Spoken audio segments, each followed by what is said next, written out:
the good of the world, it needs to get bigger. And so my view now is like, this is the status quo we've got, and it's a waiting game because the fiat system is going to collapse.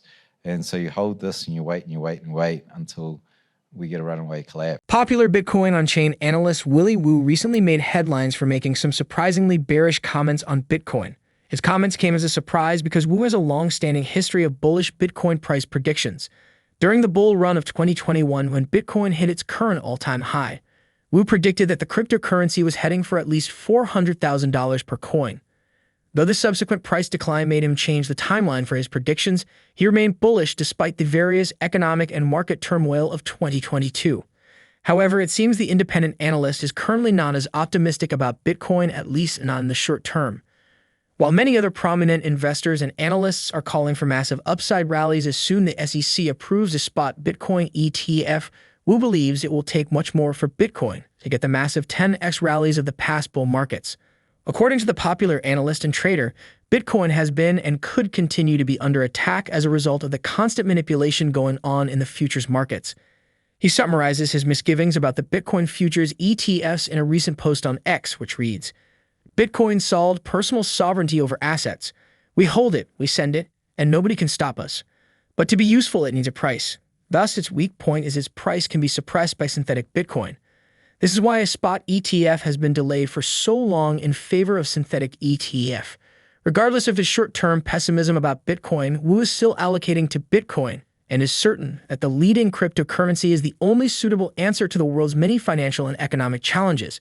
In his latest interview, Wu discusses his projections for Bitcoin from its present condition and price to becoming a world reserve asset and a multi-trillion-dollar asset class. Please stick around to the end of this video as we bring you clips from Wu's fascinating discussion about Bitcoin's future. Also, ensure you like this video, subscribe to the channel, and turn on post notifications for more videos like this. Thanks and enjoy the video. Yeah, when we talk to people about the future of Bitcoin, they're like, yeah, but it's volatile. If we lose that volatility, perhaps that's good for the use case of Bitcoin as a currency. Is that possible? Is that utopian? Yeah, I mean, nothing's black and white. I like the lower volatility is great, but the lower valuation is not so great. Like our volatile behavior has been from mooning, right? And that was great long term. So you have this sort of short term happiness, which is like, oh, I can buy bread and it's not going up and down, right? But like, can a really large country adopt it? No, it's too small. So I'd rather have upside volatility, not because I want to make shit piles of money, which I do, but like really for the good of the world, it needs to get bigger because the fiat system is going to collapse. And so you hold this and you wait and you wait and wait until we get a runaway collapse. And that might take 20, 30 years, according to Nick. It might be quicker, so forth. But, you know, you need to hold it in case everything goes to shit. And, you know, like a finance guy would say there's a call option on the end of the world. I've gone from this guy that's a tech guy to like, this is a new shiny thing, and then like understanding how it works, and then like, holy shit, this is how the world economy works, and this is not so great, you know? And like, I am very, very positive that ultimately innovation will win. Really positive that we are moving into a digital age. I think crazy shit's happening. If you focus on that, look, I'm in finance now. I mean, it just led to this. But if the guy that's a tech guy goes, fuck, this is great. This is amazing shit. And there's a huge future. We've just got an overhang. Well, at least I have, because I'm in the finance industry, where, you know, you talk to bankers and there's either bankers that are like, great, they don't take much notice of it. And then the guys that are really, really conscious about what this means to the everyday people. That's the finance world, and you see this sort of cynicism. And but on the other side, there's the technology. And actually, I would say one thing about people call me a maximalist. I'm not a maximalist. I just did my research, and Bitcoin is the most kind of stable bet. But the thing is, there's a lot of innovation happening, and there's a lot of innovation across the whole crypto sphere. The problem is 99% of it is scams, right? They're like, you can make a lot of money quickly, and the incentives is to make that money. But actually, there's a lot of innovation that's happening that can change the world. It'll take some time. We've got to get the bugs out of it, get the rugs out of there. But there is a lot of good stuff happening there. And I think that we as a cohort supporting Bitcoin shouldn't be too religious about like, that's all just scams, this is all bad stuff. And there's a lot of stuff in there that can help the future. And it's part of this digital age that we're moving into. It's clear from his explanation and his significant allocation to Bitcoin that Wu is still very bullish on Bitcoin, but he is more focused on the asset's long-term development instead of smaller short-term gratification. When asked what Bitcoin needs to fulfill its potential and be the leading digital asset everyone expects it to be, Wu says it needs time.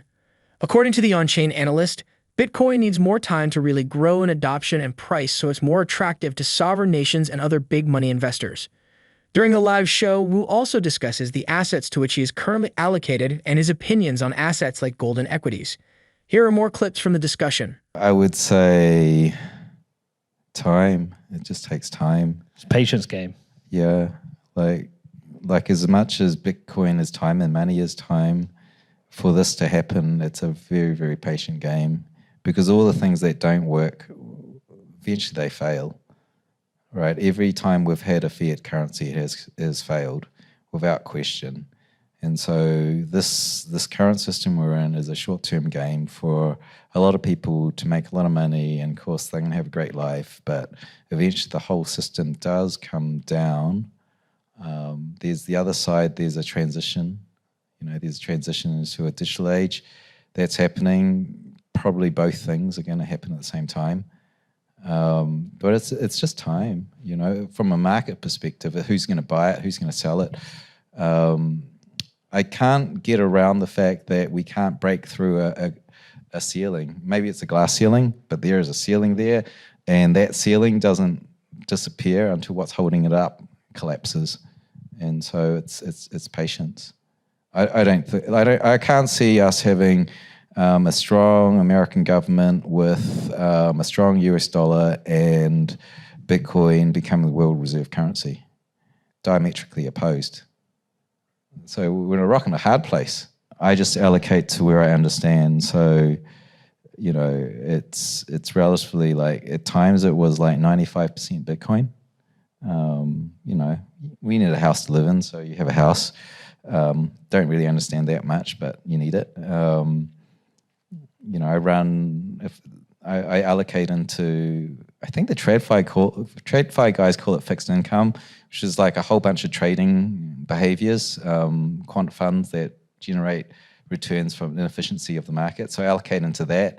And really I alternate between, say, something like Bitcoin and into this is risk on, this is risk off. Bitcoin's very, very volatile, and you don't know whether it's going to draw down 80%. But it might go 10x. And so you allocate between the two. That's what I do. I don't understand. Well, actually, I understand gold enough to know that I don't really want to invest in it long term because I understand Bitcoin better. And I think gold has got very large problems in its scarcity coming ahead with the technology we can throw at mining gold. Equities, I think that's a really good bet because you're betting on the world GDP. I'm not an expert in it, so I don't allocate there. Meanwhile, Michael Saylor's MicroStrategy has bought another 5,445 Bitcoin, according to a recent announcement by the billionaire business executive. The recent purchase brings the firm's total Bitcoin holdings to 158,245 Bitcoin acquired for $4.68 billion at an average price of $29,582. As impressive as Saylor's consistency has been so far, Wu says buying up the inventory of Bitcoin on exchanges might not do much for the leading cryptocurrency's price. In a recent post on X, he writes, "Will buying up the inventory of Bitcoin on exchanges moon the price? No, this is a fallacy. This happened all through the 2022 bear. There's no supply shock because synthetic Bitcoin via futures markets added to inventory. The market made a bottom when futures markets relented. If an investor wants to buy exposure to Bitcoin, they can now buy a futures ETF. This doesn't create a supply shock as these are just paper bets on price going up. A hedge fund can take the other side of the bet, and you've minted a new synthetic Bitcoin. And the limit on this is infinite." Going further, Wu notes that a spot Bitcoin ETF will help solve the problem. A spot ETF will help rectify the issue, he writes. For 7 years, the spot ETF has been denied while futures markets have flourished. The SEC agenda has been very clear. What are your thoughts on Willy Woo's Bitcoin predictions? Please drop your comments and observations in the comments section below. Also, ensure you like this video, subscribe to the channel, and turn on post notifications for more videos. Thanks for watching.